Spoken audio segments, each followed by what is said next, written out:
বেশ কিছুদিন আমি ভালো করে ভিডিও দিতে পারিনি, তো আজ অনেক দিন পর একটা নতুন রেসিপি শেয়ার করছি। তো রেসিপিটি হলো দোলমা পটল। দোলমা পটল বানানোর জন্য প্রথমে সব পটলগুলো ছাড়িয়ে একদিকে পটলের মাথা কেটে ছুরির সাহায্যে ভেতরের শাঁস বার করে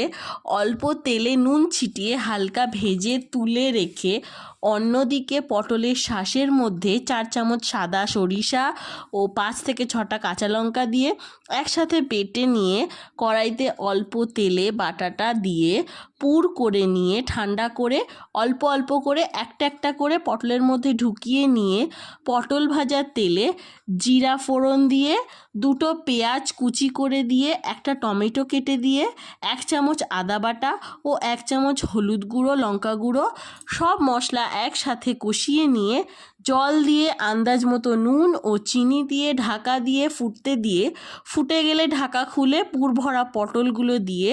আবারও একটু ফুটিয়ে গরম মশলা ছড়িয়ে গরম ভাতে পরিবেশন করুন দোলমা পটল।